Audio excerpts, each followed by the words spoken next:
Cinemajaw is sponsored by Overcast, an independent podcast app that embraces the open world of podcasting instead of locking it down. No exclusives, no premium content, no paywalls. Just a great podcast app for everyone. Get it for free in the App Store. And we thank them for their support.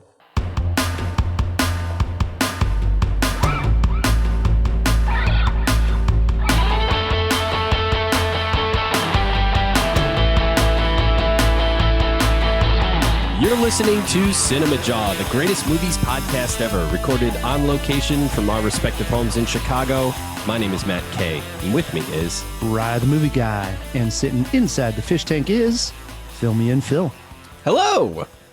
I love that enthusiastic hello, I do Phil. too. It's become your trademark. It sure has. This week on Cinemajaw, Matt, we get ready for the Oscars with our own Oscar extravaganza. This is great. This is like the March Madness tournament for movie geeks. It is. This was my brainchild. I came to it with Matt. He said, it sounds confusing, but let's do it. This episode of Cinemajaw, we are going to narrow down what exactly was the number one best picture class of all time. And by class, I mean the nominees that the Academy gives us each year. Usually 5 films. Now it's anywhere between 5 and 10. Back in the day, it used to be up to 12 films. But most people remember it when it was 5 Best Picture nominees. And you get these groups of films. Everybody complains what won, right, what was snubbed. What we're looking at this week is what was the best grouping of nominees they ever gave us for a Best Picture category. Because there were some banner years, you know, when there's like 3 or 4 like absolute classic gems that you just can't live without. You have no idea how they picked one out of that group. So that's what we're talking about, Jawheads. I agree. Best class of years. And I think the listeners are going to get a real kick out of this, to hear some of these movies as we go through these classic years, to hear some of the films that were nominated alongside the eventual winners. Everybody remembers, you know, the winner that pops up into people's heads. But looking back at some of the nominees while doing the research, I had a lot of fun. I think listeners will as well. Yeah, we went all the way back to the 30s, to the golden era. So yeah, when we get to this segment, I wrote down rules actually to explain to the Jawheads. So we will go over it again. It was so complicated and such a prestigious bracket tournament that we were running here, Matt, that we needed a great guest to join us.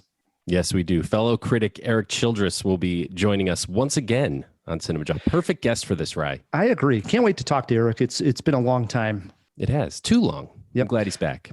Besides that, we have more going on, don't we, Phil? Yeah, somehow in the middle of the Oscar celebration, we are still keeping it rolling with Toni Collette month. So we got another fact and another clip, just like always. And we have back-to-back comedy reviews for you. Thunder Force and Barb and Star visit Vista Del Mar. Also, since it's our Oscar special, Matt, 2 more Oscar-related things. We are going to do our Oscar predictions for 2021. Right. Why wouldn't we? Why wouldn't we? Erik's got his forecast on the Oscar predictions. We got ours. We're going to weigh in on that. And we are going to play Oscar host movie trivia. A lot of actors have hosted the Oscars, so get thinking about that, Jawheads. I think Erik's probably going to kill me in that, but okay. Pretty interesting, eh? Yeah, it is. It's a jam-packed jaw. It is. Before we get to Erik, Phil mentioned, we're still celebrating Toni Collette. Let's start with a fact. Yes, I have a theory on this one too. Not only do we have a fact, but we have like an armchair theory from me. Although Toni Collette has starred in many high-profile horror films, The Sixth Sense, Hereditary, Krampus, the Fright Night remake, she actually herself has admitted to not being a fan of horror movies. This was a quote we'd found in a Guardian article in 2018. "I don't like horror films. I am just too petrified to watch them." And she also went on to say that she bought the DVD for The Shining many years ago and hasn't opened it. Well, that's a crime. But I got to say, maybe that aversion to the genre is what helps why her. She's so good. Yes. That was the Phil theory that, right? Like, I think it can be like James Wan, where you just love the genre and that's why you're good at it, or you're Toni Collette, where your fear is portrayed. if you're an actor who's enjoying themselves and having fun in a scene, that's something you've got to hide and put behind another layer of character. But if you're genuinely petrified in your actual, being, then that comes across in this, in your performance. So could be, Phil, you're onto something. I like it. Well, at least she's good in horror films. So even if she doesn't watch it, we get to a treat watching her. For sure. All right, let's get this show rolling, Matt. As you mentioned, Erik Childress is a fellow critic. He is also one of the producers of the Chicago Critics Film Festival, which we're hoping comes back in 2021. We'll ask him about that. You may hear him on WGN Radio, or you may read him on Rotten Tomatoes. Erik Childress, welcome back to Cinemajaw. Thank you so much for having me, guys. I love being here. It's been a long year and something since we had you on. How'd you get by during this pandemic? Oh God. Well, the first month, it had sort of a, because I'm very much a homebody anyway, so it wasn't that much of a change, and it just seemed like all the stuff that I would normally have to go out for, I could get brought to me, with the exception of some shopping and stuff like that. But then, stuff started to get taken away, not just life stuff, but gig stuff. So that tended to put a damper on last summer and into the fall. And it started to come back a little bit with the way that these virtual festivals have been coming up. And so I've been able to keep myself busy with a lot of that stuff, and that has helped out a lot. That's good to hear, man. Yeah, it's been challenging for everybody. One of the cancellations, as I mentioned last year, was the Chicago Critics Film Festival, which usually takes place right around May. Anything? Do you got a scoop? Are we hoping to get one in on 2021? Well, last year when all of this took place, when everything started, pretty much. I mean, I was literally hosting a screening when someone in the audience during the Q&A said that Tom Hanks got COVID. That was part of our Q&A that night. Wow. So that's, how close to the bone this cut. And we were literally in the middle of planning last year's festival. We had movies booked. We had some guests committed to the event. And it was 10 days later, maybe not even that long, South by Southwest got canceled. And that's when everything really shut down. Yeah. So we had, we were going along kind of hoping that maybe we could delay it, postpone it. But obviously that was just never going to come to fruition the way things were being handled. So as for 2021, well, let's just say May is not in the cards, but all I can say right now is stay tuned. And we will. You'll be happy. That's good. He knows how to deliver a cliffhanger, doesn't he? My interest is piqued. It was funny the other day, Erik, I was reading, this has happened a couple of times to me with past Jaw guests. I'm reading something online and then I'm like, oh, it's a good article. And I go back up to the top to see who wrote it. And it ends up being somebody that I know. And it just happened with Rotten Tomatoes. I was reading this article about the Godzilla vs. King Kong box office weekend number 2. And what did it mean, And it was this whole article on Rotten Tomatoes. And I read the whole thing and I thought, now this guy knows what he's talking about. I go up to top, see who wrote it, and it's Erik Childress.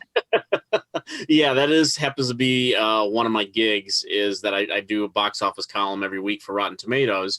Obviously, when theaters closed last year, hence one of the gigs that just went bye-bye for a while, but we're back and running, and appreciate you reading, whether you knew it was me or not, and appreciate the thinking that I know what I'm talking about. So I appreciate that.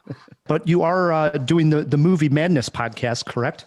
Yes, that is come back in a very big way. It was sort of on hiatus last year while I was getting things figured out, but Steve Procopi and I are doing movie reviews every week on the podcast. Sergio Mims, another great critic here in Chicago that I've been doing radio at University of Chicago for over 15 years. He's on the show regularly, so sometimes we're doing 2-3 episodes a week sometimes. So yeah, it's come back in a big way, and people are really listening. So we're really happy with it. That's Congrats. great. Yeah. Absolutely. As you heard, Erik, we're celebrating Toni Collette all this month, and it's our Oscar special here on Cinemajaw. So I'm throwing you a Toni Collette question. Honest answer I need out of you.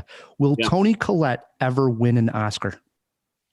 Oh gosh. My quick answer would be yes. I think that she's got, she's very much in demand, and she's obviously already been nominated a couple times, hasn't she? I mean, one time for the sixth. That was the only time she's ever been nominated. Yep, I looked it up today. Yeah.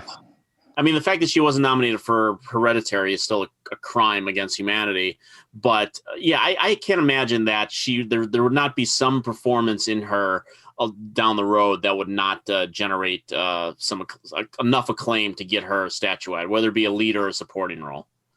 Matt, you agree with this? No, I totally agree. And frankly, I think Erik is right. It was a crime that she was not at least nominated.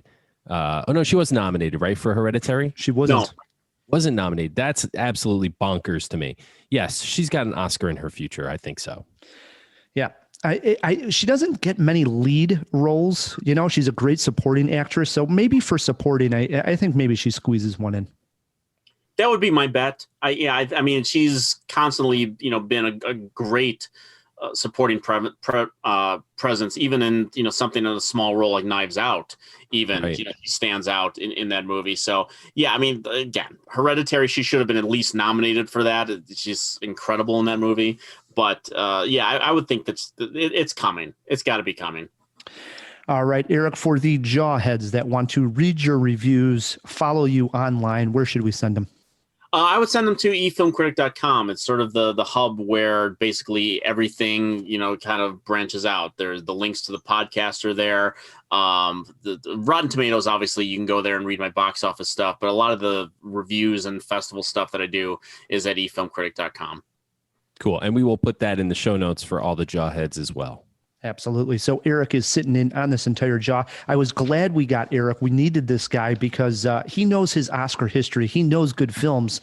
So he's the perfect guest to be judging this since we're doing 2 out of 3 and these films advance, Matt. I agree. 100%. Very happy to have him. That brings us to our first review, Ryan. Barb and Star go to Vista Del Mar. Comedy and screenwriting partners Kristen Wiig and Annie Mumolo are at it again with 2021's Barb and Star Go to Vista Del Mar. Can this comedy be just the cocktail we need in these times, complete with a paper umbrella? Or is it just the chintzy and vapid vacation from good taste? Ryan, myself, and Trish headed down to Vista Del Mar to find out. Look, my new phone case. I love it! It's like I'm listening to the ocean. Wait, we don't have cell phones. I know I'm going to take it home and glue it to our landline. Hi! Hi! Hi! Hi! I'm Barb, and this is Star. Room number again, please, sir? 611. 611? Oh my... Barb. Oh my gosh, he's 6'11". 6'11"? We're in 124.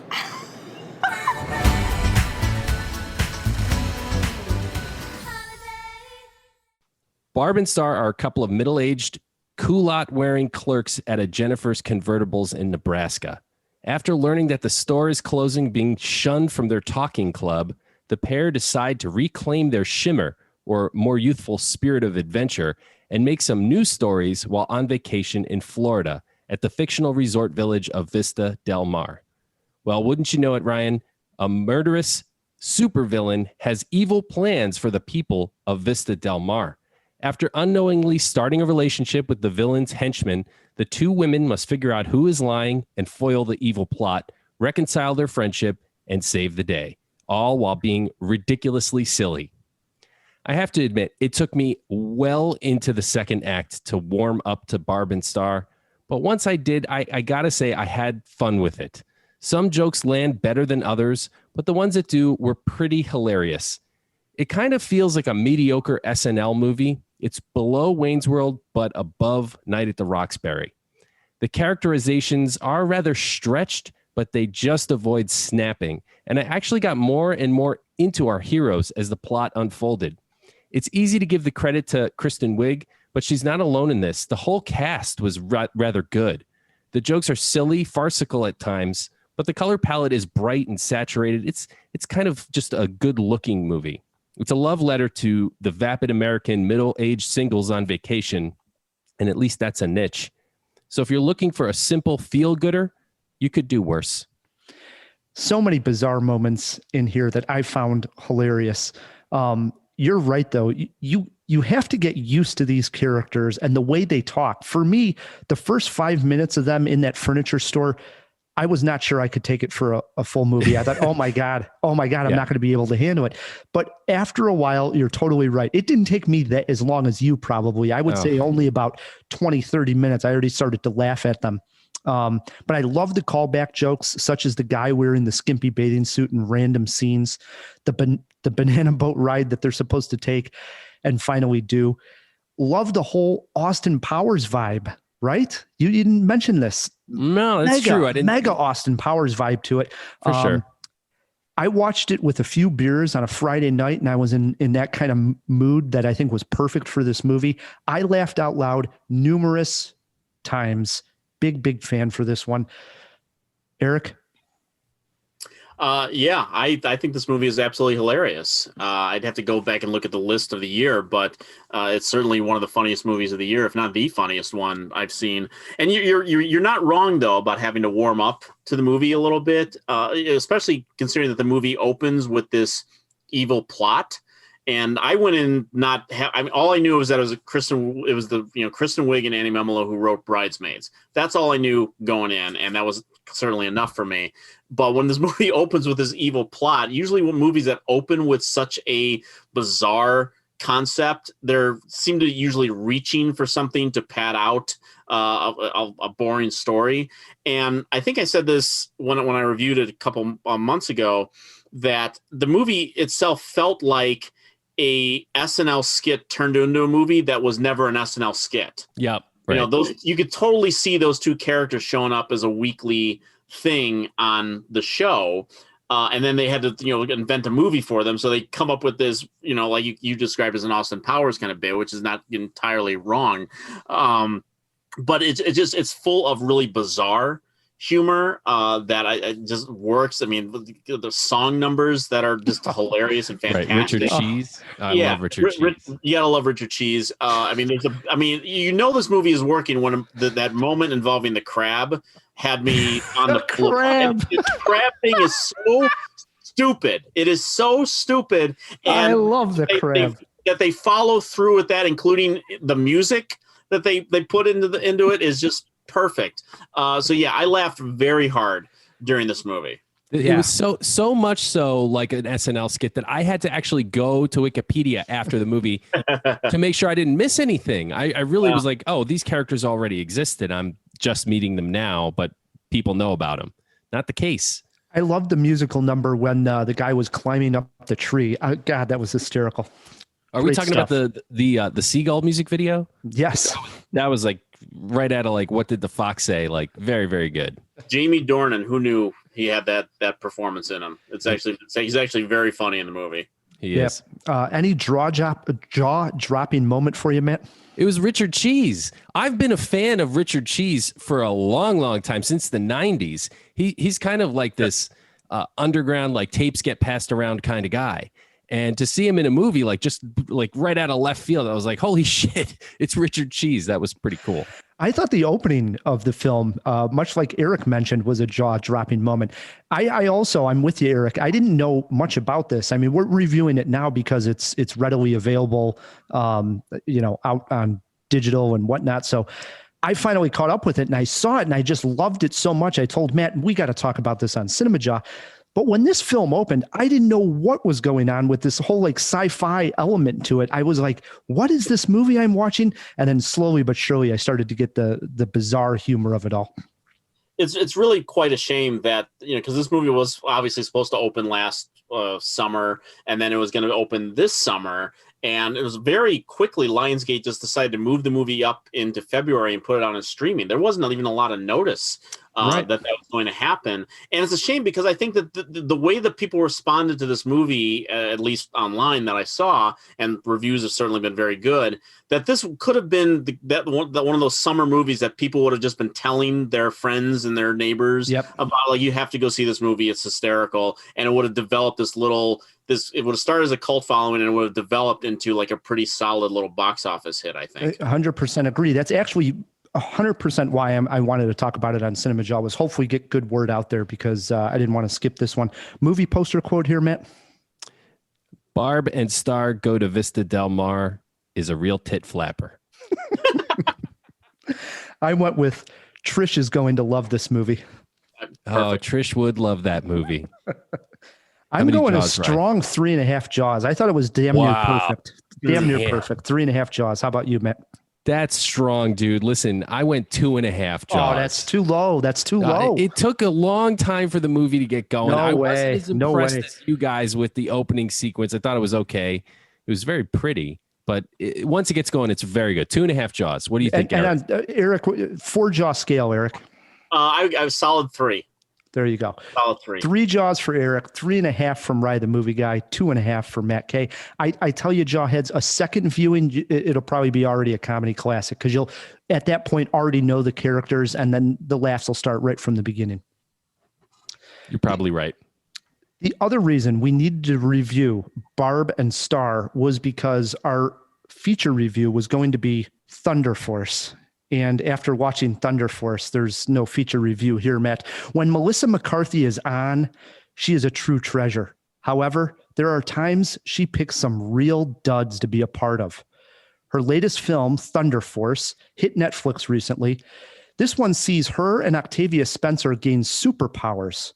Melissa McCarthy with superpowers, a good thing? Or is the fact that her husband, Ben Falcone, wrote and directed it too much to overcome? Matt, Eric, and I sat down to check it out.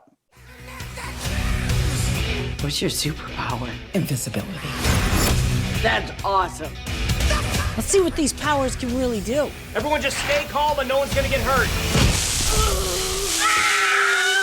Em, stop! You're cooking them from the inside out! Oh, man. Please don't film this, sir. It's a mistake!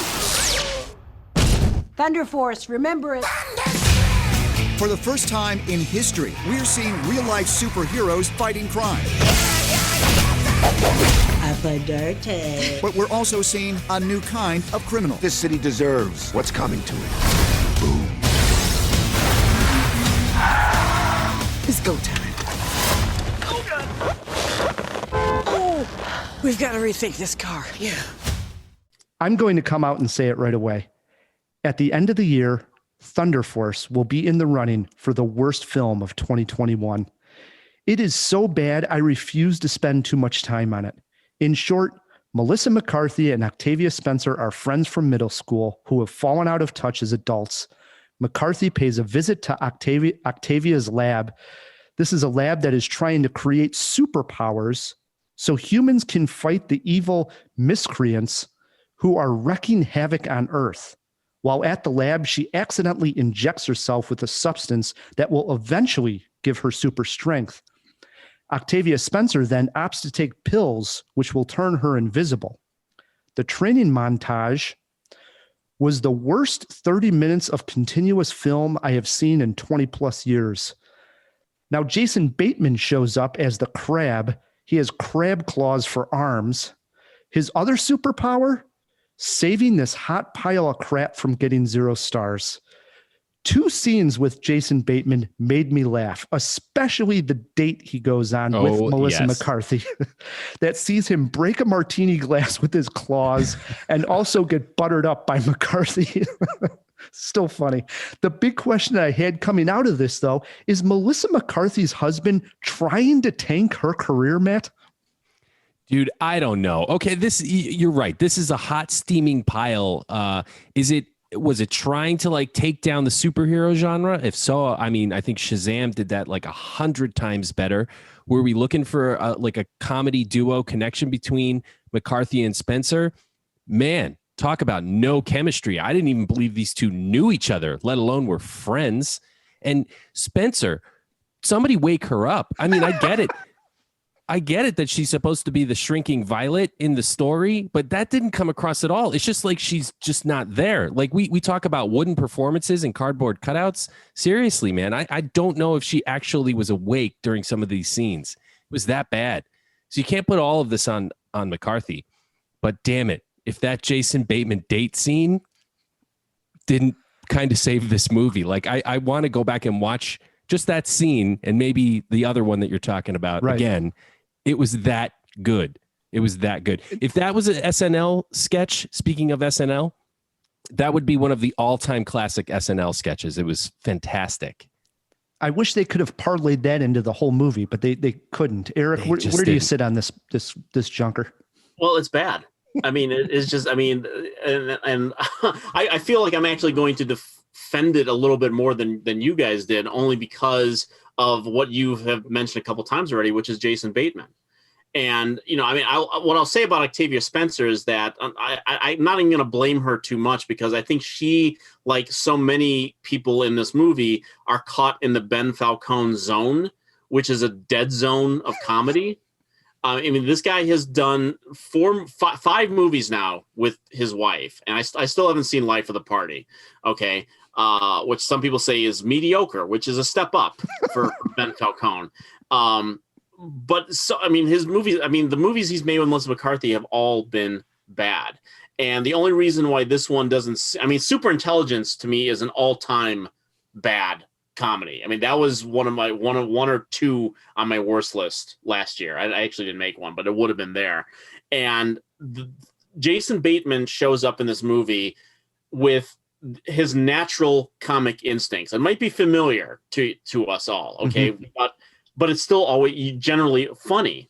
And Jason Bateman's so funny in this movie, it makes you forget about Identity Thief that he did with Melissa McCarthy, which is a terrible movie too. But yeah, that date sequence is really funny. And I was so glad that Bateman actually had an extended role in the movie. I was so worried he was just going to show up in that convenience store scene, and we were going to stuck with that horrible musical number that is just not funny at all. But the every time he shows up and is commenting on how nobody else is funny, basically, in the entire movie, and he shows up and brings laughs. So this movie is kind of better than most Ben Falcone movies, only because of him. Wow. Yeah. I have to mention another thing, since this is a Chicago podcast, is the movie's supposed to be set in Chicago.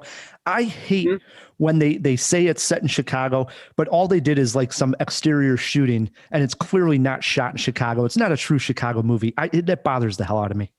There were some familiar locales, and they did mention a bunch of street names and locations. It was okay. For me, that didn't bother me so much. I actually enjoyed the Chicago part of it. But guys, listen, can we get off the freaking Bears? I mean, we don't still talk about the 85 Bears like every single day. Not every single day, but it is all we got with the Bears. So, I mean, we do have to remind people that we did have a good team once, you know, an all-time good team once in a while. But yeah, but like when Melissa McCarthy is like set there to do Urkel impressions, and which wasn't Family Matters set in Chicago? I believe it was. Can we throw that in the fish tank, Phil, to confirm? Yeah, so Urkel impressions and Super Bowl Shuffle redos. It's not, you know, like there's a scene early in the movie, and you'll remember this, where she's sitting alone in her apartment and she's like eating cereal, and she puts beer in her cereal. That was actually kind of funny. Yeah. Well, here I would actually hold that up as Ben Falcone's horrific comedy instincts, because he just lets that scene go on and on and on. And like if Melissa just keeps pouring stuff in the cereal, something funny will come up of it, and it just doesn't. It just sits there for 90 seconds, and it's a dead zone in the beginning of this movie, which the movie has a lot of dead zones. Oh my God. Nothing can be worse than that training montage.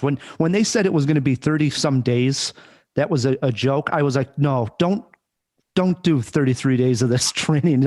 I'm going to shoot myself. Well, can I also ask a question too? I mean, none of us are scientists. I get it. Okay. And there's some things that just bother me about people's perception of science. Like, well, Octavia Spencer is going to take the invisibility part of the superhero training. Okay. She's got the pills to do the invisibility. So the pills apparently allow your clothes to become invisible too. Really? Yeah. I mean, it's just like, you can't even pay attention to a a detail like as simplistic as that. If it's only going to, the pill should only affect her physical ability. It's not going to, it doesn't work on polyester. I mean, like, what the hell is going on here? Yeah. And such an opportunity for comedic gold there, if she had to like strip down to her birthday suit. Right. I mean, even Fantastic Four, then Jessica Alba, they got that part right. Yeah. Matt, a jaw-dropping moment at all here? A jaw-dropping moment for me. This isn't like jaw-dropping in a good way. Just like, man, I can't believe they went this low. Is when spoiler alert, everybody. The daughter zooms in with super speed. I'm like, really? That was weak. My jaw-dropping moment, Eric spoiled it, was the dance number sequence with Jason Bateman, just because it was just so shocking. Like, what exactly is this? They were trying to go for too bizarre of a moment at that time in the movie. It didn't really work, but it was still extremely bizarre. It's also, to comment on that particular dance number, it's also really stupid because the Glenn Fry joke is actually Octavia Spencer's joke. Why is there a Glenn Fry song being played for her fantasy? That just doesn't, again, Tom's not even paying attention. If I get to choose a jaw-dropping moment here, please. I would say that Melissa McCarthy has now made 5 movies with Ben Falcone and only 4 with Paul Feig, and all the Paul Feig ones are good. That's true. Yeah, this is true. Great observation there. Matt, movie poster quote. Yeah, Thunder Farce. One word. I went with see how far Melissa Leo's career has fallen. What? I mean, I'm shocked Melissa Leo would even allow herself to look this bad in the film. She looked terrible in the movie. Nobody looked like they were trying. So there's this like lack of effort across everybody's face. And it's really across Melissa Leo's. And I thought the whole time she's thinking, I won an Oscar. What am I doing in this terrible right? Totally wasted. Like, I thought, oh my God. Yeah. Melissa Leo's character, you see it coming a mile away. Like, as soon as you meet her, what her ultimate intentions are. It's terrible. How many jaws, Matt, on a 4-jaw scale? I'm giving it 1.5. And damn it, if it didn't get that high for that one Jason Bateman date scene, it's a good one. Eric? 1.5 as well. I'm at 1 jaw, and all, I think we're all giving it to the Jason Bateman scene. So it's really what we judged the Bateman scene on. How high did it get up on the scale for us? What would you guys give this if you took that scene out? 0. Real quick? I'd go 0 jaws. Oh, 0. I'd give it a half jaw. What about you, Eric? I'd probably go up 1. I think it's pretty poor. Pretty poor. All right, Jawheads. If you have seen Barb and Star, or if you have seen Thunder Force and you agree, disagree, want to comment, any of that good stuff, and you have Twitter pulled up, shoot us a tweet at Cinemajaw, or you can always email us feedback@cinemajaw.com. All right. It's our Oscar special. It's time to do a tournament to name the number 1 group of Best Picture nominees of all time. About a month ago, me and Matt started working on this to narrow it down. Here's what I came up with for rules, Matt. We are going to name the number 1 group of Best Picture nominees in a given year. We are doing this in a bracket-style tournament.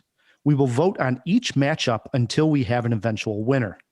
We wanted to start with 16 Best Picture nominee classes, so to do so, Matt and I had to select the best 2 years from each decade. We selected 2 from the 50s, the 60s, the 70s, the 80s, the 90s, the 2000s, the 2010s, and then we did 1 from the 30s and 1 from the 40s. That gave us our 16. We skipped the 20s. Yes, the Oscars did start in 1929. The first round pits the 2 years from each decade against each other, leaving us with the best year of nominees from each decade. The 30s, again, will play the 40s in that round. The next round was random draw, so the decade winners will face another decade. We will go from 16 to 8 to 4 to 2 to 1 winner. Which film actually won Best Picture doesn't matter. What film was snubbed that year doesn't matter. What we are voting on is this, Jawheads. What is the best group of Best Picture nominees the Academy has ever given us? We'll read the films that were nominated. Each of us will discuss pros and cons of each year, and then we will vote. 2 out of 3 that year goes through. Got it? I got it. Erik, you got it? I got it. We sent out sheets on the email. So, Matt, you have the lists in front of you. Erik has the lists in front of you. Again, this was random order, Jawheads, but it did just so happen that the number one round of battles is the earliest films. It's in the 1930s. Me and Matt selected 1939 as the group of films that had the best nominees that year. What were they, Matt? The nominees were Gone with the Wind, Dark Victory, Goodbye, Mr. Chips, Love Affair, Mr. Smith Goes to Washington, Ninotchka, Of Mice and Men, Stagecoach, and The Wizard of Oz. Oh, and Worthington Heights as well. There was a lot. There was. This was when they were doing up to 12.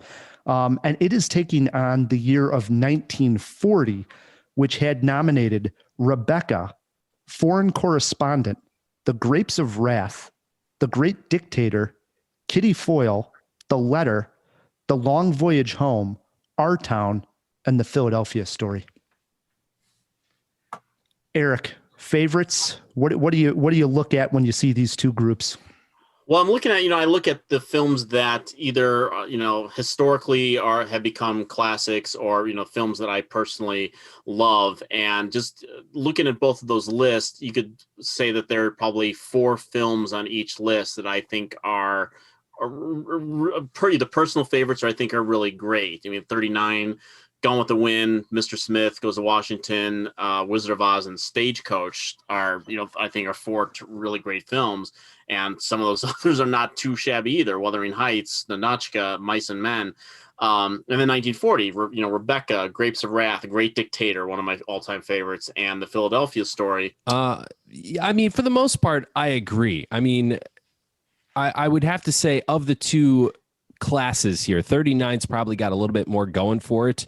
Gone with the Wind and Wizard of Oz in particular are movies that just about anyone on the street would have heard of, if not have seen. And we're going back a long ways. Of course, Mr. Smith Goes to Washington may fall into that category too. In 1940, I think for the most part, the proletariat might be familiar with Rebecca only because of the recent remake. But those are a lot, hate to say it, especially with Great Dictator in there, but most of those movies are not as well known. I'm with you. A lot of classics here. I have not seen Rebecca. Matt, you just gave a glowing review after you watched it with the remake. But tough choice here for sure for both years. Gentlemen, are you guys ready to vote? I am. Erik, where'd you cast your vote? 1939 or 1940? I went with 1939. Yeah, I agree. 100%. That's where I went. 1939. What about you, Rye? I also casted my vote for 1939. I mean, it's a blowout. Geez, you can't vote against The Wizard of Oz. No. Gone with the Wind. Come on. Yeah. Mr. Smith Goes to Washington. All right. 1939 moves ahead into the bracket. All right, Ryan, we jump ahead to the next matchup and a few decades into the future as well. 1976, Ryan. Yep. And let me say this. I thought the 1970s as a whole, the decade, had the best group of nominees every year. So narrowing it down to just these 2 years of the 70s, I thought was difficult. No, I think we did a fine job. The nominees for 1976 were Rocky, All the President's Men, Bound for Glory, Network, and Taxi Driver. And they are facing off against 1974. That class's Best Picture nominees were The Godfather 2, Chinatown, The Conversation, Lenny, The Towering Inferno. So looking at this group and looking at the way this tournament is positioned, I actually think that the winner of this group may just win the damn thing. Wow. These are extremely strong groupings for both. I mean, 76, I just rewatched Network. I always loved the film, and after rewatching it, I'm convinced it's a top 10er of all time. Rocky won it that year, and it's probably the weakest film out of all of them. 1974, though, I love The Conversation, and Chinatown's in my top 10 of all time. This is a very difficult choice for me. Erik?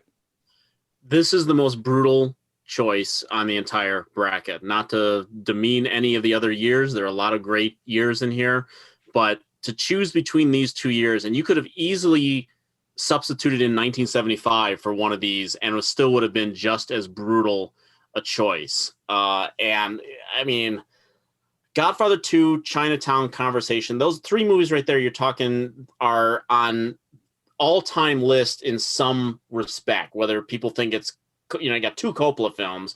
A lot of people think Conversation might be his masterpiece. Chinatown considered the best screenplay of all time. And then you look at 76 and Rocky, All the President's Men, Network, Taxi Driver. How do you put anything in this list against Taxi Driver and have to make a choice? I mean, seriously, this was the last one I cast a vote for. Oof. Seriously. And I'm still not 100% confident in my choice, but it's like just a skew above one or the other. Wow, Matt. Well, I got to say, gents, in all honesty, this isn't as difficult for me. Although I agree, I don't want to tip my hand here. I agree with everything you're saying, Eric, about how difficult this was. I think you got to give 1974 the tip here. Godfather and Chinatown alone, but then you throw in Towering Inferno and The Conversation. I love Towering Inferno. Do not discount. And then you lost me. But and I like Towering Inferno too, but I don't know if it's the best picture candidate. I don't know. At the time, you have to go it was like one of the first blockbuster movies with those special effects. It was amazing. It was very scary. It's a lot of movie. And really, all that 76 has going for it is Taxi Driver, and that's not to discount. I'm sorry, Matt. That's why I'm glad we got Childress on this. If it was me and you doing this, I would be so pissed at you. I would be so pissed at you. All right, well, let's see where this one lands. All right, and Phil, before we vote here, can you throw this into the fish tank? How many times ever has a director had 2 films nominated in the same year? Is this the only time? Coppola had The Godfather 2 and The Conversation. Has it happened before? Soderbergh did, and Aaron Brockovich in Traffic. All right. Look it up, Phil. There's one of them for you. All right. Gentlemen, are you ready to vote? I think this is the toughest vote of the evening. Here we go. Can I go first on this one? By all means. I casted my vote ever so slightly for 1976. Rocky, All the President's Men, Bound for Glory, Network, Taxi Driver. I'm going with 1974, Godfather, Chinatown, Conversation, Lenny, Towering Inferno. Eric, where'd you go? Eric splitting the vote. Oh, Eric. Man. Yeah, you just made it even harder. But no, I'm going with what I chose, and I am voting for 1976. Yes. Yeah. Yes. Thank you, Eric. Yeah, and I say that in all respect. I'm actually a broadcast news guy more than a network guy. But I mean, again, Network, Taxi Driver, All the President's Men, and Rocky. I mean, that's a pretty strong grouping right there. And I think, I honestly think Towering Inferno lessens that category a little bit. Oh, see, I'm a Towering Inferno fan. I don't know. I am too. But you put Towering Inferno next to Godfather Part 2, Chinatown, and Conversation. That's like putting Ghost in the 1990 best picture list. All right, this is fun already, guys. I'm so happy that 76 survived. Whew, that was great. All right, as we said, this is random, so we jump ahead to the 1990s. Now, mind you, the 30s, 39 now is going to take on 76 in the next round. This is exciting. All right, 1990s, me and Matt narrowed it down to 2 years, 1994 and 1997. 1994, the Academy gave us this for Best Pictures. Very strong year. Forrest Gump, 4 Weddings and a Funeral, Pulp Fiction, Quiz Show, The Shawshank Redemption. And it's going against 1997, which gave us Titanic, As Good as It Gets, The Full Monty, Good Will Hunting, and L.A. Confidential. Eric, what do you think of these 2? I like every single film on this list. So I think this is a fine matchup that you've chosen for this one. Forrest Gump, Pulp Fiction, my 1 and 2 of that year. So that's a really strong thing. And Shawshank is a movie that has clearly stood the test of time. You look at the two lists. I mean, Four Weddings and a Funeral and The Full Monty. It was the little British invasion film that we get thrown in there as a little comedy thing. But I like both of those movies. Titanic, all-timer. LA Confidential is one of the great, police mystery procedurals ever, I think. And I'm a fan of Good Will Hunting, and I'm a James L. Brooks fan, as I tip my hat with Broadcast News, obviously. So this, I mean, it's tough, but it was not as tough as the one we just did. Agree. I think this was a tough choice, but not as tough as the 1970s. Matt, I love Titanic and LA Confidential. Those 1-2 were great in 97. And then, Forrest Gump, Pulp Fiction, Shawshank, fantastic. And rewatching Quiz Show not long ago it's a fantastic little movie as well. That it is, yeah. For me, this wasn't difficult at all, James. I figured. All right, gentlemen, we ready to vote? Let's do it. Matt, where'd you cast your vote? 1994. Got to go there. Eric? Also 1994. I also 1994. I went against Titanic, Matt. Good for you, Ryan. It's about damn time. It's been eliminated. 1994 moves on. All right. That brings us back in time to the 1950s, and we are going with the year that started it all off, 1950. The nominees were All About Eve, Born Yesterday, Father of the Bride, King Solomon's Mines, and Sunset Boulevard, versus 1953, whose nominees were From Here to Eternity, Julius Caesar, The Robe, Roman Holiday, and Shane. So my comment on this is I have, obviously, you go back into the 50s. Now I'm starting to get a little scratchy on which ones I've seen. But when you're looking at that first one, 1952, big heavyweights, All About Eve and Sunset Boulevard, huge fans. But 53, I love From Here to Eternity and Roman Holiday. Yeah. Eric, what do you think on these? Well, I mean, you look at that list, and like you just said, there are two all-timers on that list. Two of the great screenplays ever are on that list. And 1953 is a little more soap opera-y, I would say. I mean, The Robe is more noted for it being, the first big CinemaScope movie more than being a great movie. So that, that's sort of one up by technical prowess. I mean, I like From Here to Eternity. I like Roman Holiday. I like Shane. But, they're not all-timers. No, I'm agreeing with Eric 100%. And really, 1950 Sunset Boulevard, one of the best. Sounds like we're all going one way. Let's cast this vote. Matt? 1950. Eric? 1950. I also went 1950. 1950 advances. It's going to take on 1994 in the next round. Whew. All right, we jump over to the 1980s for the next matchup. 1989 is where we started with this one. The nominees were Driving Miss Daisy, Born on the 4th of July, Dead Poets Society, Field of Dreams, My Left Foot. Worst movie of the bunch out of that actually won, Driving Miss Daisy. That went against 1982. The nominees were Gandhi, E.T. the Extraterrestrial, Missing, Tootsie, The Verdict. Matt, what do you think of this?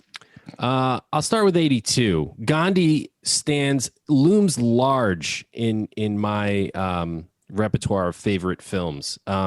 Strangely enough, although I'm a child of the 80s, E.T., not so much. I think it was just a big marketing thing that marked a turning point for the career of Steven Spielberg.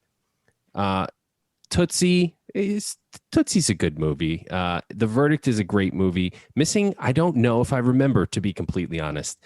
You flip over to 89. Driving Miss Daisy was a darling that I didn't connect with necessarily. Born on the 4th of July, probably one of Tom Cruise's better movies.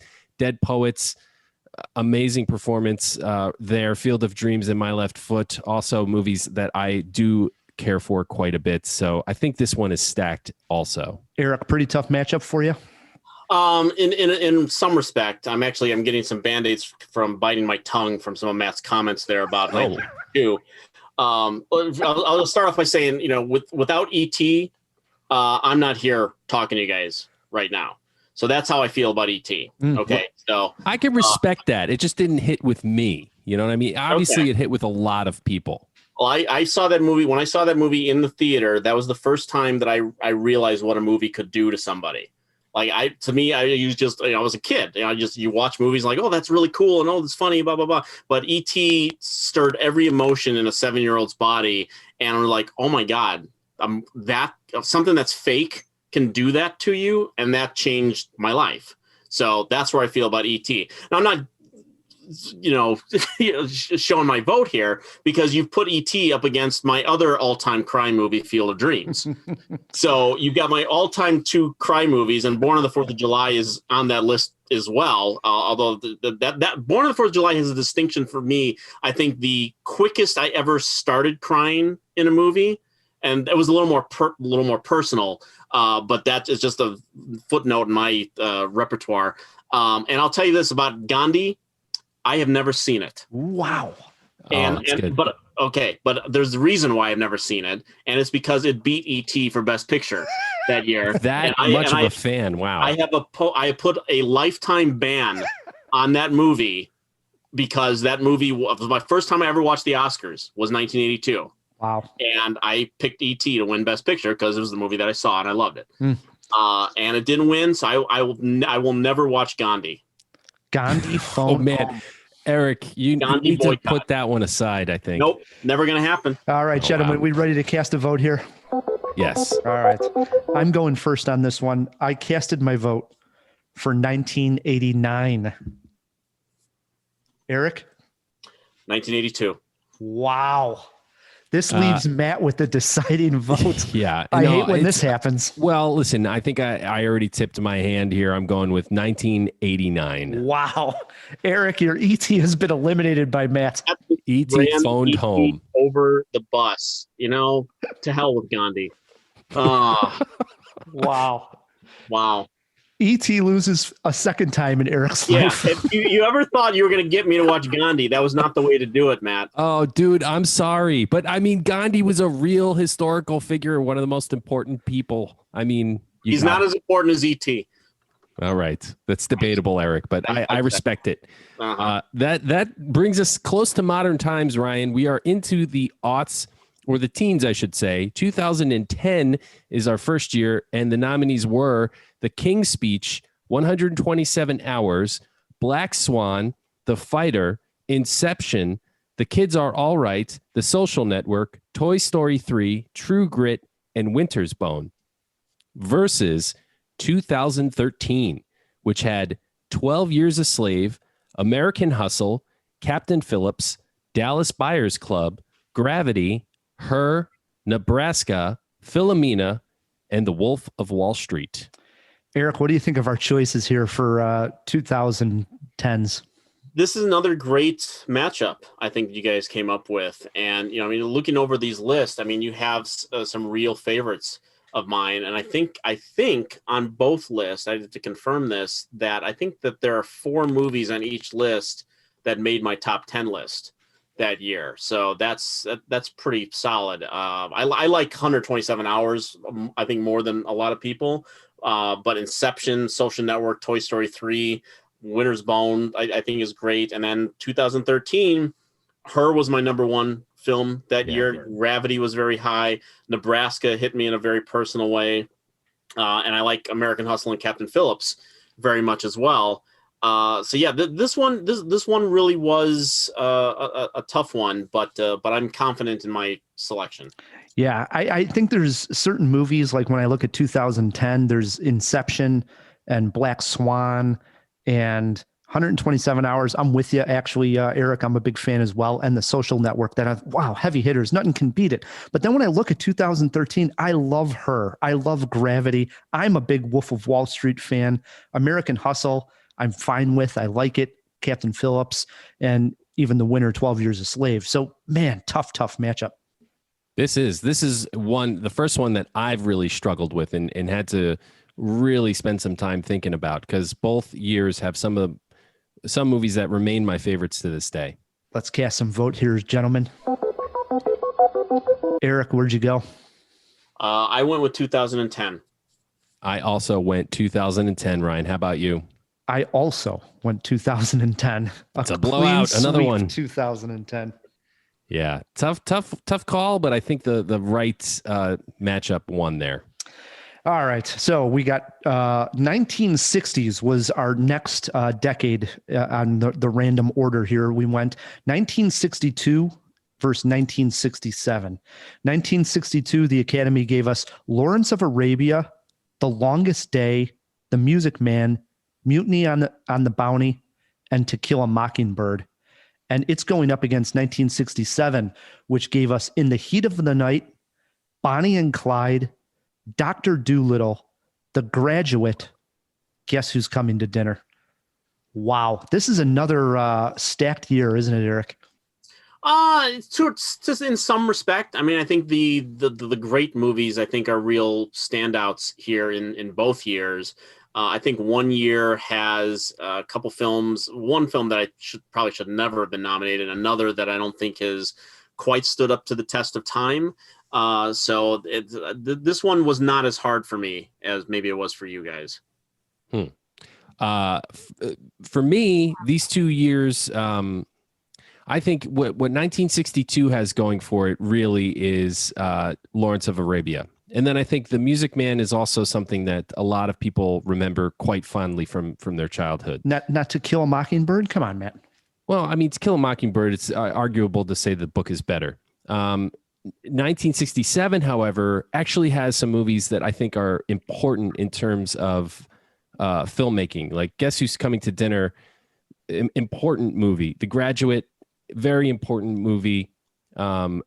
The others are movies that I really like. I like Dr. Dolittle. That's probably the one Eric thinks should not have been nominated. It's Correct. Probably also fair to say, but it's a good movie. Heat of the Night and Bonnie and Clyde, Titans. So, yeah. What about you? All right. Yeah, I'm with you guys. Let's cast some votes on this one. How about I kick this one off? Sounds good. All right. My pick for the winner is 1967. I also went with 1967. Eric? I was going with 1962. Lawrence of Arabia and To Kill a Mockingbird loom really large on that list. As much as I like Bonnie and Clyde, I think Dr. Dolittle and Guess Who's Coming to Dinner drags that list down a bit. Really? Interesting. Yeah. Well, 1967 advances. This is something. Eric is pissed now. He's never going to come back onto Cinemajaw. That brings us to the last grouping, Matt. All right. This is the last of the first round, and it is the aughts.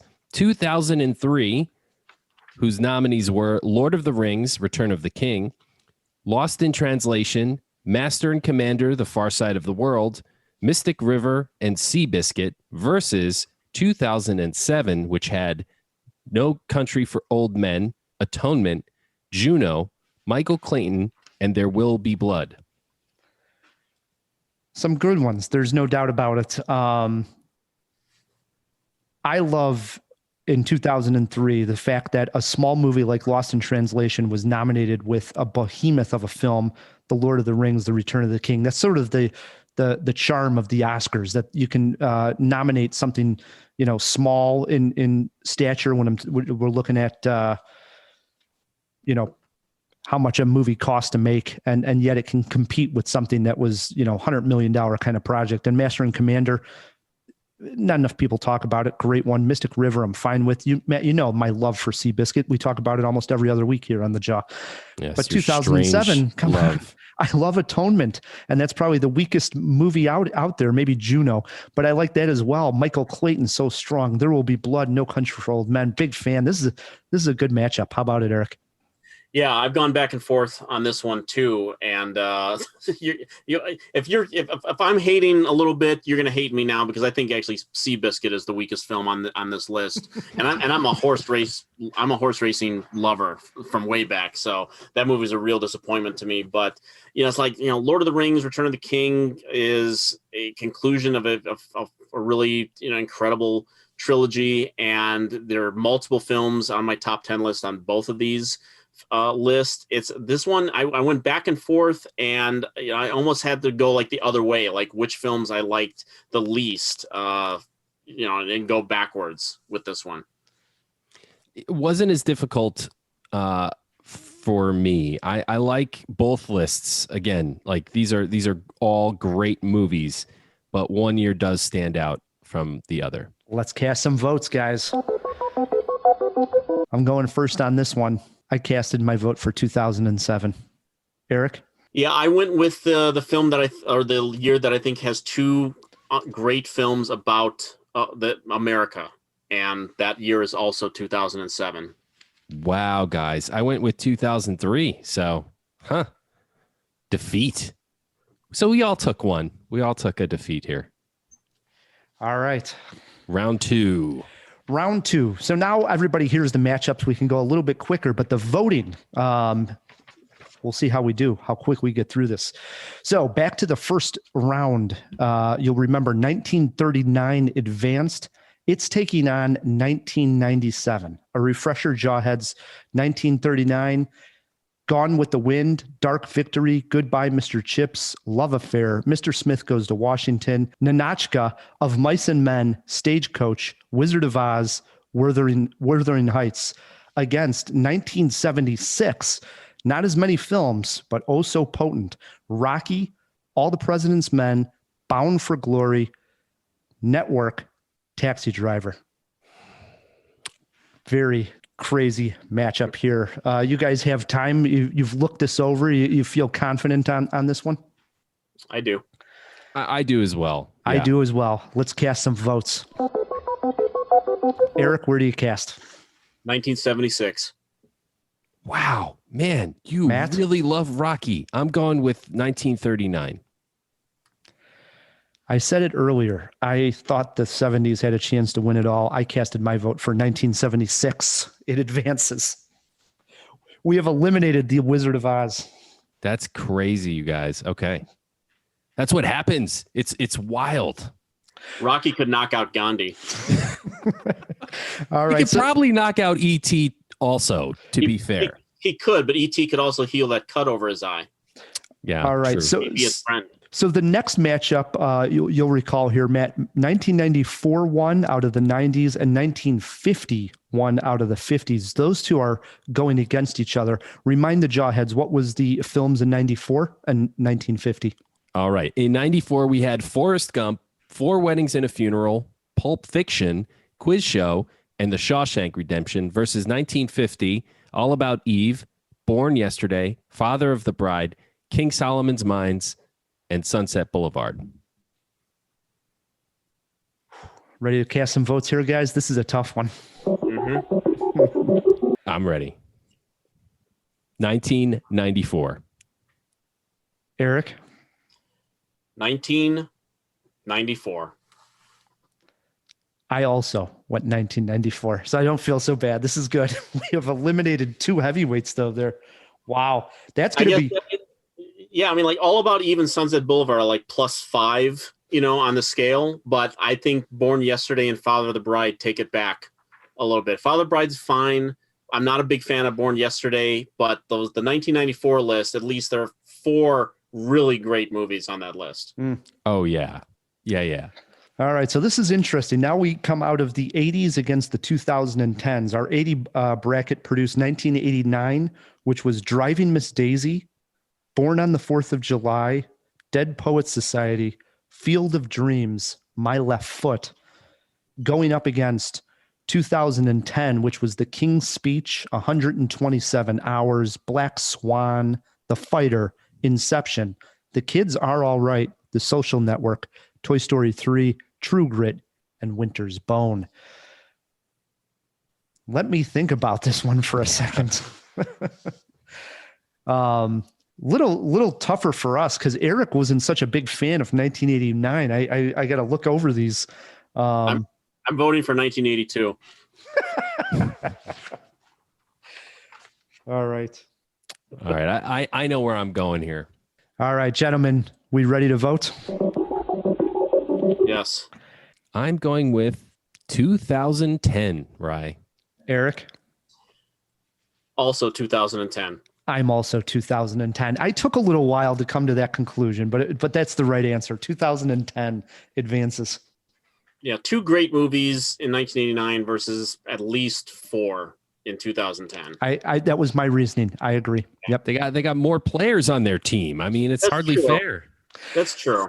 All right. So Matt, the 60s produced 1967 and the aughts produced 2007. What were those films? All right. Those films were for 67, In the Heat of the Night, Bonnie and Clyde, Dr. Dolittle, The Graduate, and Guess Who's Coming to Dinner. In 2007, we had No Country for Old Men, Atonement, Juno, Michael Clayton, and There Will Be Blood. I think this is one of the tougher second round matchups here. All right. We ready to cast a vote here, guys? I am. Yeah. Are you ready, Rye the Movie Guy? I don't know how I feel about this one, but let's go for it. Eric, where are you casting your vote? Well, I got to say, if 1962 prevailed, I would have gone that way, but it did not. So I'm going with 2007. I follow suit and also went 2007. What about you, Ryan? I was going 1967, but 2007 advances. How about that? We are down to our final 4, gentlemen. This is going to be very difficult to choose here. This is exciting. All right. So on the left side, out of the last matchup, 1976 beat 1939, and 1994 beat 1950. I actually think this is the toughest matchup we're going to have all night. Jawheads, 1976, Rocky, All the President's Men, Bound for Glory, Network, Taxi Driver. Unbelievable class. Up against 1994, Forrest Gump, 4 Weddings and a Funeral, Pulp Fiction, Quiz Show, The Shawshank Redemption. Gentlemen, this is a tough one. Understand if you need more time, but are you ready to cast a vote? Yes. Yeah. I'm ready. Eric? Whew. It's tough because I love all the movies, and I love or really like all the movies in 1994. But that 1976 list, man, that's the one. I actually went the other direction. I agree with you. This is tough. Yeah, this is a pound for pound, almost an equal fight here, but you can't go against Pulp Fiction and Shawshank and Forrest Gump all in one year. That's where I'm casting my vote, 94. So it comes down to my vote, and I love both these. I think this should have been our championship match. I wish this would have been it, because that would have been a doozy. But, I rewatched Network maybe 2 weeks ago, and I thought to myself, this is maybe a top 10er for me. And I already love All the President's Men. I already love Taxi Driver, and I'm a huge fan of Rocky. I casted my vote for 1976. Wow. There goes one of the best years in Best Picture history. All right. We got a finalist, 1976. What year is joining it, Matt? It was 2010 against 2007. Okay, the nominees in 2010 were The King's Speech, 127 Hours, Black Swan, The Fighter, Inception, The Kids Are All Right, The Social Network, Toy Story 3, True Grit, and Winter's Bone, matching up against 2007, which had No Country for Old Men, Atonement, Juno, Michael Clayton, and There Will Be Blood. All right. I was able to circle a vote on this one rather quickly. I don't know how you guys feel. Yeah, I'm ready. Yeah. Mm-hmm. Gentlemen, let's cast some votes. Matt, where'd you cast your vote? 2010. Just another one that may be benefiting in my mind from having more players, but I think that's the better list. I went with 2007. Matt, I just think the 5 films in 2007 of No Country for Old Men, Atonement, which I just adore, Michael Clayton, and There Will Be Blood, and really even Juno. I'll take it. I love 2007. We have a deciding vote here from Eric. Oh man, I'm nervous. I look at these lists, and sometimes you see the greatness, and then sometimes you see the films that you personally think are a little overrated, and I see films on both of these lists that I think are a little overpraised.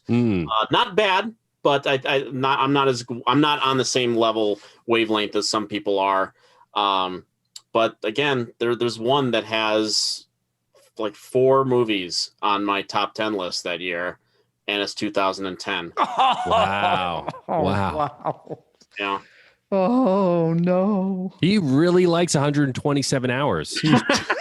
I mean, I think when you look at those, I mean, God, I mean, it's you don't even want to put down No Country for Old Men and There Will Be Blood, which I think are obviously the 2 strongest films on this 07 list. But the 2010 list, I mean, I could make an argument for Inception of Social Network. Yes, you could. Well, I think for both, I mean, we're talking about 2 different decades, actually. I think Inception, Social Network, and No Country for Old Men and There Will Be Blood, you can both make a case are 2 of the best films of each respective decade.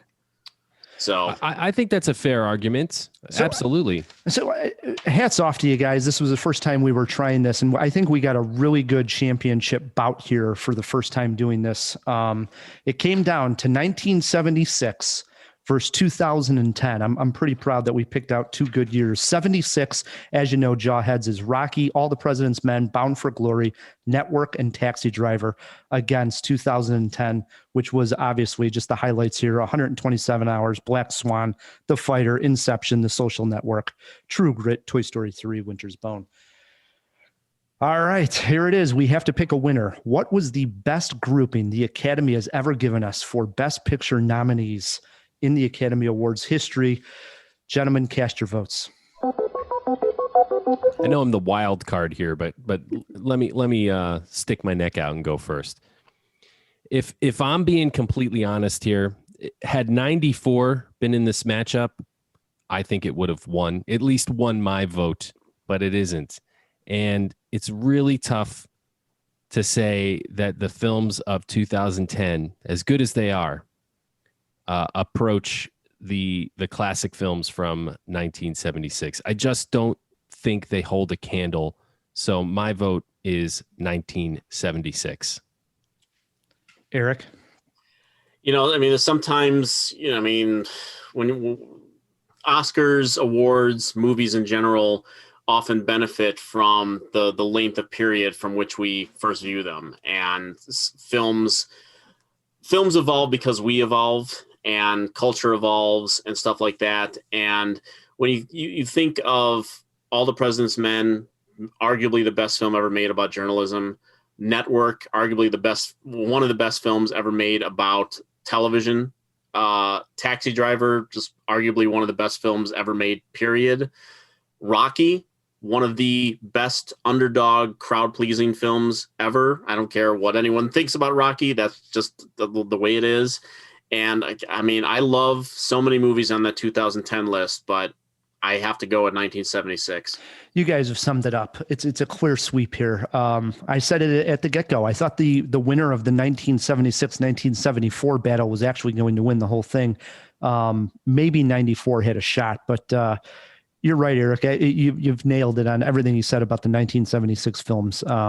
It's just a truly outstanding crop of films. My vote also 1976. We have a winner, Mackay. Wow, this was exciting. Our pick for the best year ever of films nominated for Best Picture, 1976. But Jawheads, do yourself a favor and actually look throughout all of the 1970s. I think by far the best year, or I should say the best decade of nominees consistently year after year. So to look at, I mean, seriously, I would say look at 1975 and even look at 1979. Those are 2. I mean, 1975 is ridiculous, frankly. That is a crazy good year. And I think that could have easily won too if that was in the mix with Jaws, One Flew Over the Cuckoo's Nest, Barry Lyndon, Nashville, and Dog Day Afternoon. I mean, my God, it's incredible. That's a great list. Yeah, I mean, so really, when you're thinking about it, 74, 75, and 76. I mean, just fantastic. Woo. And 77, I forget all of them, but that was the year of Star Wars versus Annie Hall.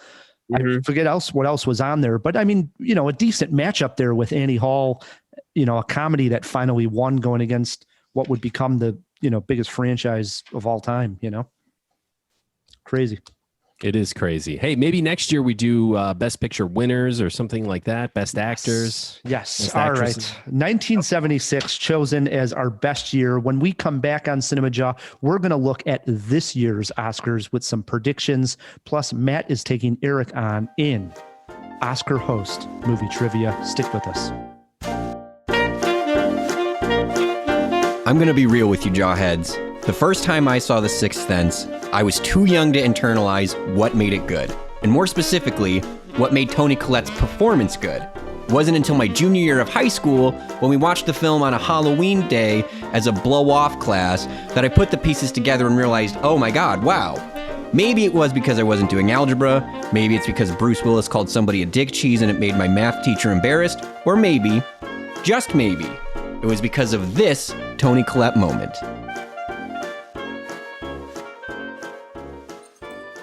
You cry because you miss Grandma so much. That's right.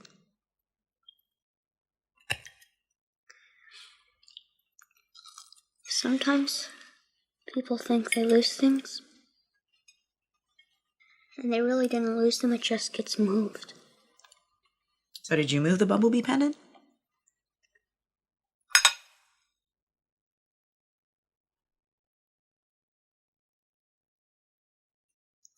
Don't get mad. So who moved it this time? Maybe someone came in our house, took the bumblebee pendant out of my closet and placed it nicely in your drawer. Maybe. God, I am so tired, Cole. I'm tired in my body. I'm tired in my mind. I'm tired in my heart. I need some help. You know, I don't know if you noticed, but our little family isn't doing so good. I mean, I've been praying, but I must not be praying right. Looks like we're just gonna have to answer each other's prayers. If we can't talk to each other, we're not gonna make it. Now tell me, baby, I won't get mad, honey. Did you take the bumblebee pendant?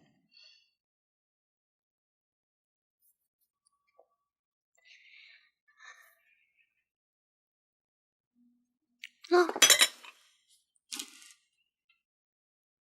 You've had enough roast beef. You need to leave the table. Go!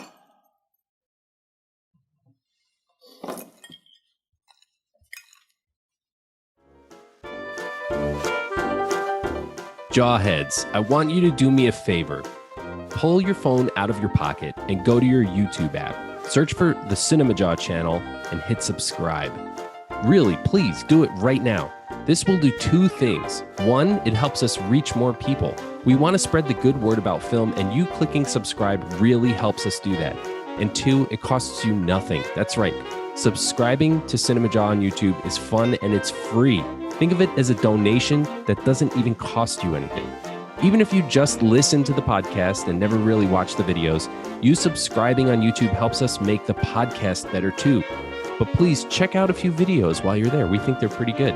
So right now, while you're listening, before you forget, take your phone out. It shouldn't even interrupt the show. And go to YouTube, search Cinemajaw, and hit subscribe. And thank you so much.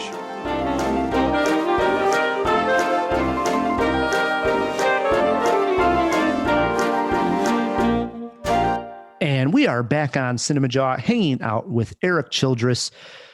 Man, Erik, you got your breath back after voting in that very difficult Oscar bracket. Yeah, I'm still holding on strike because E.T. got eliminated, but that's okay.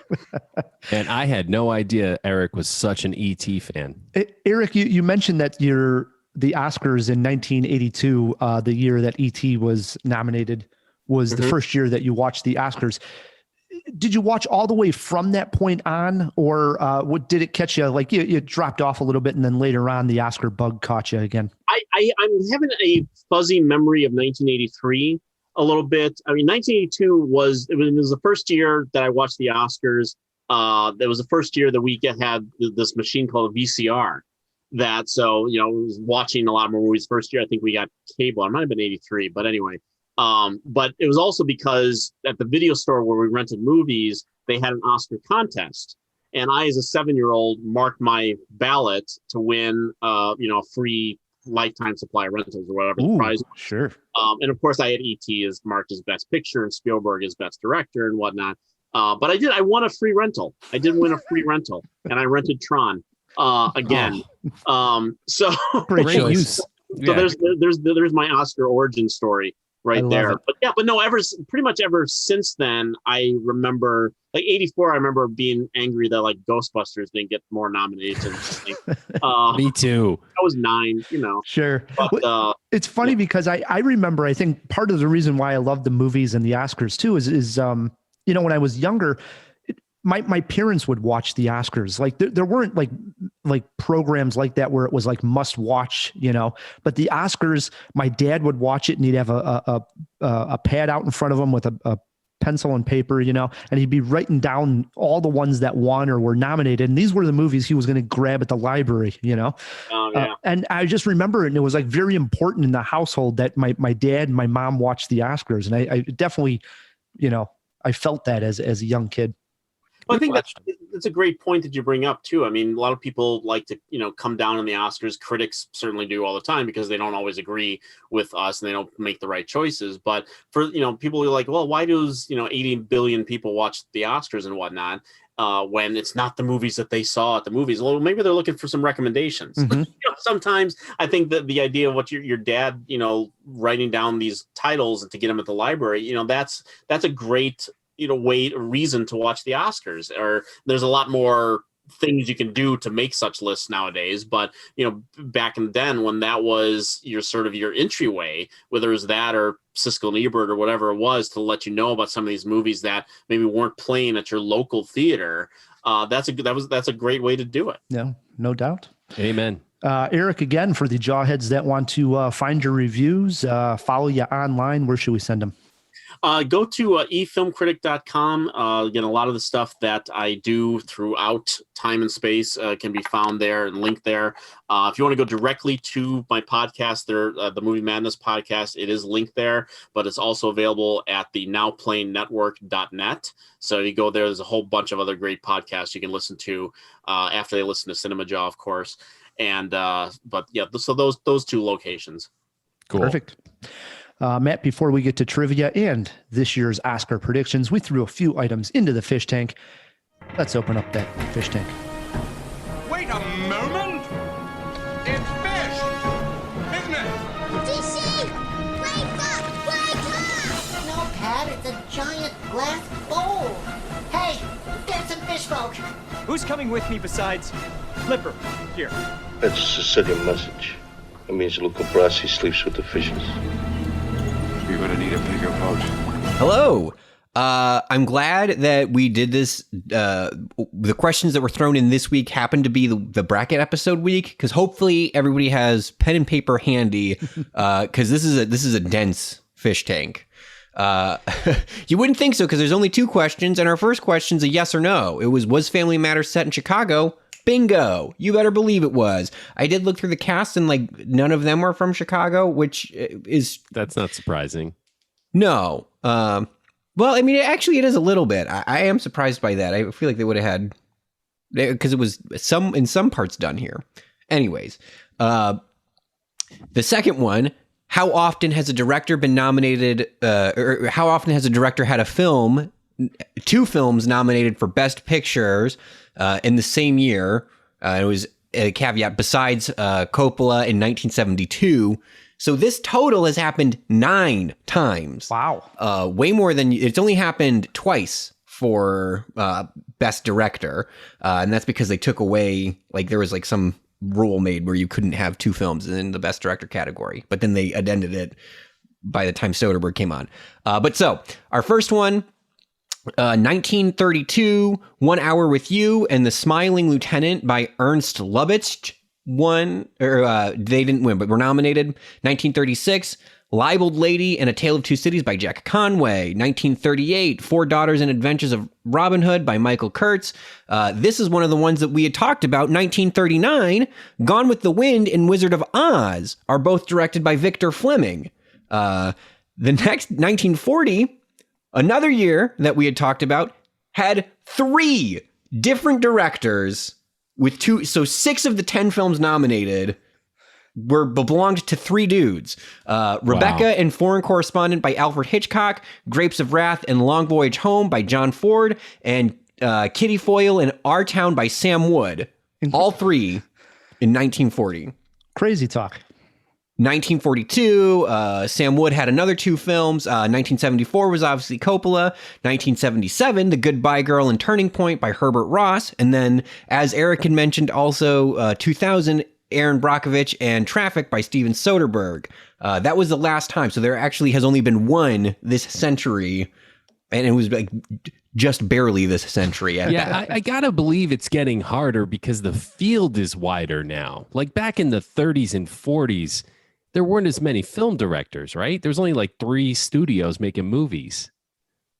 You got a guy from each in 1940. Well, right. That's what I'm saying. It was easy then. Today, it's just not going to happen. Yep. And plus how many directors are making 2 movies in 1 year? I mean, that's a whole other category that you could to look at. I mean, Spielberg's done it more than a few times, but he usually does one populist movie and then one, award movie. So I agree. True. Yeah, they're not popping them out like they were back in the day. It takes a little bit longer. So it does. Good stuff. Wow, that was good research there, Phil. Thank you. I did my best. It was harder to find than you'd think. You're an ace reporter, Phil. Was that everything in there, Phil? That's all we got. All right, jump back in that fish tank. You bet. All right, so our Oscar special moves on to 2021. This year's crop of nominees. I thought overall, for the crazy year that we had, they did pretty damn good with the nominees. Usually I'm taking to Twitter or whatever social media to complain about the snubs. And there's always going to be some snubs, never going to be a perfect year. But I thought overall, I didn't have that many complaints this year. How'd you feel, Eric? Yeah, for the most part, I mean, the films that I would have, wished could have gotten a little more recognition in a crazy year, turns out that the Oscars are going to be as, I shouldn't use the word pedestrian because there are very good movies on this list, but it turned into, by the time we got to the nomination, it was just like, yeah, this is exactly what we pretty much expected would be nominated. A few snubs here, give and take, but for the most part, there are a few films that I'm not as crazy about as some others, but there are a lot of really good films on this list and performances. I agree. All right, Matt, you got your Oscar predictions ready? I do. We're going to start here with Best Supporting Actor. Sacha Baron Cohen for The Trial of Chicago 7, Daniel Kaluuya for Judas and the Black Messiah, Leslie Odom Jr., One Night in Miami, Paul Raci for The Sound of Metal, and Lakeith Stanfield, also Judas and the Black Messiah, even though he was a lead, but he's in the supporting. It's confusing. Eric, who do you think wins this one? I think it's a slam dunk. Yeah, this should be your lock of the night with as far as what's with all the precursors and whatnot. And when I look at these things, you probably know that I look through historical records. I look to see what other bodies have voted on and how they correspond. And Daniel Kaluuya he won the BAFTA, he won the Screen Actors Guild, he won the Golden Globes, he won the Critics' Choice. That's a 4-for-4 sweep. And there have been, since 1988, there have been 8 other actors that swept all 4 of those categories and won the Oscar. So Daniel Kaluuya is going to win for Judas and the Black Messiah. Yep. I think it's That's called Data. That's called Data, Rye, the movie guy. Oh, that's why we got him. That's why we got him here. You think I'm going to do that research? You think Phil's going to do that research? Maybe Phil, but I wasn't going to. Yeah, I mean, and I think that's a deserving win as well. That's where I'm casting my vote. Not only do I think he will win, that's who I'm rooting for. I agree. I know, Eric, your critic group voted for Paul Raci. Yes. But do you think, I think Daniel, I actually myself, I thought Daniel did the best job as well. So it's like I think he will win and I think he should win also. Yeah, no, it's a great performance in a good movie. And I mean, the reason, again, I don't want to throw shade on Kaluuya's performance. I'm not at all. But he clearly benefited from the Oscars moving up their dates. and everything. And I think that Judas and the Black Messiah, in fairness, would have been released in December if they had decided December was going to be the cutoff date. So it's kind of, I don't know if Paul Raci would have won, but I would have been rooting for him. He is a Chicago guy. But Kaluuya, I'm going to have no problems with him winning. Agree. Best supporting actress. We have Maria Bakalova from Borat. We have Glenn Close. What the hell is she doing there in Hillbilly Elegy? Hillbilly Elegy was my worst film of 2020, and somehow we got a nominee from it. It's head scratcher. Olivia Colman for The Father, Amanda Seyfried for Mank, and Yoo Young-yoon for Minari. Erik, this is everybody wants to say that they're trying to get Glenn Close an Oscar, but I think really doesn't have a shot here. Yeah, because she's never won one. So there's this push, it seems, to get her one. But I'm not a fan of the pity Oscar. Me neither, and I don't think she's going to win it here either. No, she's not going to win it. I thought that there could be some Glenn Close surge for that exact reason that you talked about. But I've always thought that this was a two-woman race, and I don't think it's as close as people have made it out to be. When it was announced, I actually thought that Maria Bakalova was going to ride a wave. That she's the newcomer. This is a category where they tend to honor comedy, and so I thought that was she had a really good shot. But looking over again the historical numbers. Maria Bakalova won the Critics' Choice Award. Yoo Young-yoon won the BAFTA and the Screen Actors Guild. I found 7 examples since 1988 of a supporting actress nominee who just won the Critics' Choice Award. None of them won the Oscar. Meanwhile, I found 1, 2, 3, 4, 5, 6, 7, 11 examples of someone who has won the BAFTA and the Screen Actors Guild and just won those 2 out of those 4 bodies I talked about. All but one won the Oscar. So Yoo Young-yoon is going to win the Oscar. Matt, you agree with this? And I'd be very happy if she does. I agree. This is a 2-horse race, so to speak. I would be happy to see either one of these women win the statue. I think she was fantastic in Minari, and Minari needs to win some awards. I think it's a very worthy film, and so I'm very happy with her winning. But I don't like that you guys were saying it was a 2-horse race. I thought Olivia Colman was outstanding in The Father as well. I would have liked it to been considered a 3-horse race. Well, I'm not putting down her performance at all. I'm just talking about the historical context of the Oscars. I mean, I think she's really good. I think Amanda Seyfried is really good in Mank. But if I had my choice, it'd be between Bakalova and Yoo Young-yoon, and it's going to be Minari here. All right, we all agree. We got a win there from Minari. It feels good. On to Best Actor in a Leading Role: Riz Ahmed for Sound of Metal, Chadwick Boseman, Ma Rainey's Black Bottom, Anthony Hopkins, The Father, Gary Oldman, Mank, Stephen Yeun, Minari. Matt, who do you like here? Listen, I don't come armed with the historical data and research that Erik does. So I'm going with my gut here. I think maybe they do go newcomer, Riz Ahmed, Sound of Metal, such a fantastic performance. I think maybe that's where I'm going. I don't think he has a chance in hell. Erik, I would say this is the second biggest slam dunk after Daniel Kaluuya. I would say Chadwick Boseman is going to win this for Ma Rainey's Black Bottom. I think it's deserving, and he is going to. It's going to be a special moment at the Oscars as well. Yeah, I would say up until last week, this was the slam dunk. BAFTA threw a little splash of cold water on it because they gave their award to Anthony Hopkins for The Father, which I happen to actually agree with. That would be my choice on my ballot.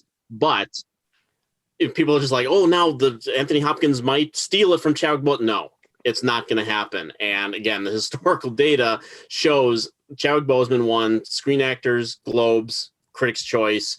There are 10 actors since 1988 that won all those 3 awards without winning BAFTA, and 2 more that weren't even nominated for BAFTA and still won the Oscar. So that's a dozen actors that went on to win the Oscar. Chadwick Boseman is going to win. I will agree with Eric that if I was casting a ballot, I might put Anthony Hopkins as well for me. I loved The Father. It made my top 10 list and of the year. Huge fan, but I do think it's Chadwick. All right, so here we go into Best Actress in a leading role. I'll give you the nominees, and then I'm going to pick my winner first because I have my reasoning. The nominees are Viola Davis, Ma Rainey's Black Bottom, Andra Day for the United States versus Billie Holiday, Vanessa Kirby, Pieces of a Woman, Frances McDormand, No Man Land, and Carey Mulligan, Promising Young Woman. My thought process on this and why I'm picking who I'm choosing. I think when we get to the big awards, No Man Land is going to take the top two picks. And I think they want to honor Promising Young Woman. I also think that these are human voters, and they already know that Frances McDormand has won 2. So I don't think she's going to be picked again for a third Oscar. I'm saying, and I actually like the pick, the voters are going to make Carey Mulligan an Oscar winner on Oscar night. Eric, am I grasping here, or what do you think? No, I don't think you're grasping at all, because I think this is the toughest category to pick. And I mean, the historical context, all of the groups basically picked someone different. And I will agree with you on Frances McDormand that I thought that when you saw that movie, you just feel like she's going to win her third Oscar. It's just going to happen. And you're looking at, she won BAFTA. She didn't win Screen Actors Guild or Globes or Critics' Choice. And only 4 times has an actress won just BAFTA, okay, and been nominated. And Carey Mulligan in Education, Melda Staunton for Vera Drake, Judi Dench for Iris. Sorry. Emma Thompson for Sense and Sensibility. They all lost. Okay. Carey Mulligan is an interesting choice because she's in a category that puts her with Sandra Bullock in The Blind Side, Hilary Swank in $1 Million Baby, and Charlize Theron in Monster. That's a good category to be in. But I don't think that they're going to honor Promising Young Woman here. I think it's in another category. Screenplay, you think? I think screenplay. Okay. I think original screenplay. Viola Davis won the Screen Actors Guild and nothing else. The last time that happened, Halle Berry for Monsters Ball in 2001. I think Viola Davis is going to win. Wow. Matt, what do you got here? I mean, listen, I'm not going to argue against Eric. He clearly knows his stuff when it comes to the awards better than I do. I'm just going to go with my heart. I don't know if this is for all the reasons you guys have already mentioned, Frances McDormand, but that's what I would like to see win. And Fern is my E.T., Eric. So I'm choosing Frances McDormand. All right. I like it, Matt. On to Best Director. I think this is becoming a slam dunk, and I'm really happy that the slam dunk that it's giving to.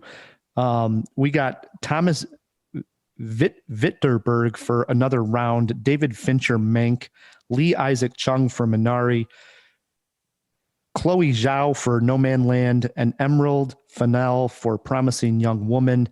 It seems like every award lately has been going her way, and I couldn't be more excited that Chloe Zhao is going to win for No Man Land. Am I right, Eric?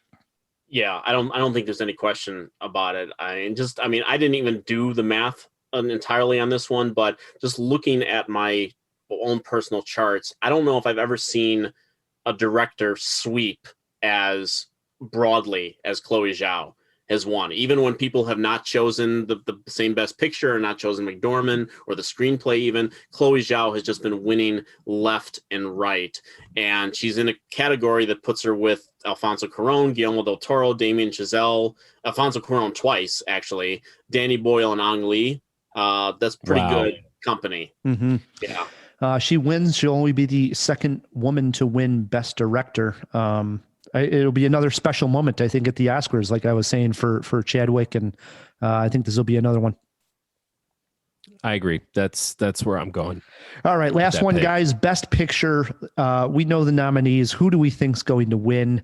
Eric, you seem like you got all the picks here. Where should we put our money? I think you put your money on Nomadland. Honestly, I mean, again, the statistics are not exactly a slam dunk. Nomadland won BAFTA. It won the Golden Globe Award and it won the Critics' Choice Award. There are 4 movies that won those 3 awards and lost Best Picture. La La Land. Technically, it won the Globe's Comedy Award, but still, it did win the Oscar for about 18 seconds. It did briefly. It won. Boyhood, Brokeback Mountain, and Sense and Sensibility. There's 2 Ang Lee movies there. But there are 7 films that won with those categories. 12 Years a Slave, Argo, The Artist, Slumdog Millionaire, Lord of the Rings, Return of the King, Gladiator, and American Beauty. Matt, your number 1 movie of the year, Nomadland. You got to be happy about this talk from Eric. Oh yeah, I'm stoked. This will be my redemption for Eric's 1982 mishap. Matt, maybe you should watch this year's Oscar with your ET shirt for Eric's sake. Maybe Fern should have phoned home. She wouldn't have had as big of a problem. I see it going to Nomadland as well. All right. That was our Oscar predictions. It has been an all-day Oscar fest here on Cinemajaw, so why not end it with some Oscar host movie trivia? I'm going to get slaughtered here. Eric, you're our guest. You get to choose if you want to go first. Let Matt K go first. There are steals, and if you get hung up on any questions, you get 1 rescue. Rescue me, Ryan. I have clues. I will defer to Matt. He defers to Matt K. How nice of Eric. Question 1 over to Matt. They start off easy. I should have told you that, Eric, because this is a layup. Here we go, Matt. This Oscar host voiced a fish for Pixar, not once, but twice. Yeah. Oh my God. I'm totally blanking on his name. We're looking for an Oscar host. Right. She. Oh. Got to help him on question 1. It's been a long jaw. I can tell Matt's exhausted over there. All right. Ellen DeGeneres. There you go. Wow. I was trying to come up with Nimoy's dad's like he was an Oscar host. Right. Okay. I thought maybe. I don't know. It's 1-0, Matt K. Don't worry, Eric. I think you're okay in this one. Okay. Question 2 is over to you. Neil Patrick Harris hosted the Oscars. He also got killed by Rosamund Pike in this 2014 thriller. Name it. That would be Gone Girl. That is correct. See, I would have gotten that. It's one of my favorite murder scenes of all time. There we go. It's 1-1. Question 3 back over to Matt K. Matt, past Oscar host Steve Martin has made 1 movie with Michael Caine. Name it. Really? Steve Martin and Michael Caine. I don't know. Was Michael Caine in Father of the Bride? Oh, yeah. He was the kid. All right. Eric, you got a chance for a steal here. Michael Caine and Steve Martin made 1 movie together. Name it. That would be Dirty Rotten Scoundrels. That is correct. Man. One of Matt's favorite films. One of Matt's favorites. It is 2-1. Eric, question 4 is over to him. Eric, name the Oscar host who appeared in Nurse Betty, You Don't Mess with Zohan, and Beverly Hills Ninja. That would be Chris Rock. That is correct. 3-1. Eric, the slaughter begins. Question 5 over to Matt. Matt, Whoopi Goldberg appears in 1 Steven Spielberg film. Name it. Man, I didn't know Spielberg directed any of the Star Trek movies. Wow. Jesus. I can't think. Whoopi Goldberg in a Steven Spielberg film. I know Eric knows this. See, some nights you're on, Eric, and some nights you're off. And when I say you, I mean me. Some nights one is on, and some nights one is late. I'm off.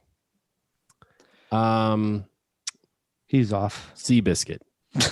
Oh, man, what a guess. Eric? That would be The Color Purple. Yes. 4-1, Eric.